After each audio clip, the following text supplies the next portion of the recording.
बांग्लादेश में ऑडियो विवाद, पूर्व शिक्षा मंत्री के बयान से फिर गरमाई शेख हसीना सरकार के पतन पर बहस। ढाका। बांग्लादेश की राजनीति में एक बार फिर उथल पुथल तेज हो गई है।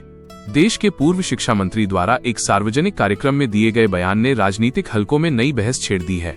मंत्री ने एक कथित ऑडियो का हवाला देते हुए कहा कि पूर्व प्रधानमंत्री शेख हसीना की सरकार का गिरना पूरी तरह से ऑर्गेनिक प्रक्रिया नहीं था।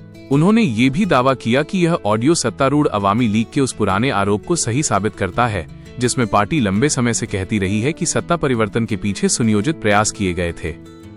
बयान से मचा सियासी भूचाल। पूर्व शिक्षा मंत्री का ये बयान ऐसे समय पर आया है जब बांग्लादेश पहले से ही राजनीतिक अस्थिरता, आर्थिक चुनौतियों और सामाजिक तनाव के दौर से गुजर रहा है। उनके इस बयान के बाद अवामी लीग समर्थकों ने इसे अपनी वर्षों पुरानी आशंकाओं की पुष्टि बताया है, जबकि विपक्ष ने इसे जनता की नाराजगी से ध्यान हटाने की कोशिश करार दिया है। राजनीतिक विश्लेषकों का मानना है कि इस बयान ने न केवल सत्ता परिवर्तन के कारणों पर सवाल खड़े किए हैं, बल्कि देश के लोकतांत्रिक ढांचे पर भी नई बहस को जन्म दिया है। ऑर्गेनिक प्रक्रिया नहीं थी, क्या है इसका मतलब? राजनीतिक शब्दावली में ऑर्गेनिक प्रक्रिया का अर्थ होता है जनता की स्वाभाविक प्रतिक्रिया से हुआ बदलाव, जैसे चुनावी हार, व्यापक जन आंदोलन या संवैधानिक तरीकों से सत्ता परिवर्तन। पूर्व शिक्षा मंत्री के बयान का आशय ये संकेत देता है कि शेख हसीना सरकार के पतन में केवल जन असंतोष ही जिम्मेदार नहीं था, बल्कि इसके पीछे कुछ अन्य शक्तियां भी सक्रिय थीं। हालांकि मंत्री ने अपने बयान में किसी विशेष देश, संस्था या संगठन का नाम नहीं लिया, लेकिन उनके संकेतों को लेकर राजनीतिक गलियारों में तरह तरह की अटकलें लगाई जा रही हैं। ऑडियो की प्रामाणिकता पर सवाल। इस पूरे विवाद का केंद्र जिस ऑडियो को बताया जा रहा है, उसकी सत्यता अब तक आधिकारिक रूप से प्रमाणित नहीं हुई है। अवामी लीग के नेताओं का कहना है कि ऑडियो में की गई बातचीत सत्ता परिवर्तन की पूर्व नियोजित रणनीति की ओर इशारा करती है। वहीं विपक्षी दलों का आरोप है कि बिना किसी स्वतंत्र जांच के ऐसे ऑडियो को आधार बनाकर बयान देना गैर जिम्मेदाराना है। एक वरिष्ठ विपक्षी नेता ने कहा, हर राजनीतिक असफलता को साजिश बताना लोकतंत्र के लिए खतरनाक है। जनता की नाराजगी ही सरकार के पतन की असली वजह थी। अवामी लीग का पुराना दावा फिर चर्चा में। अवामी लीग लंबे समय से ये आरोप लगाती रही है कि बांग्लादेश की राजनीति में कुछ आंतरिक और बाहरी शक्तियां लोकतांत्रिक रूप से चुनी गई सरकार को कमजोर करने की कोशिश करती रही हैं। पार्टी का ये भी कहना है कि शेख हसीना सरकार ने जब आतंकवाद, भ्रष्टाचार और युद्ध अपराधों जैसे संवेदनशील मुद्दों पर सख्त कदम उठाए, तब उसके खिलाफ असामान्य स्तर का विरोध खड़ा किया गया।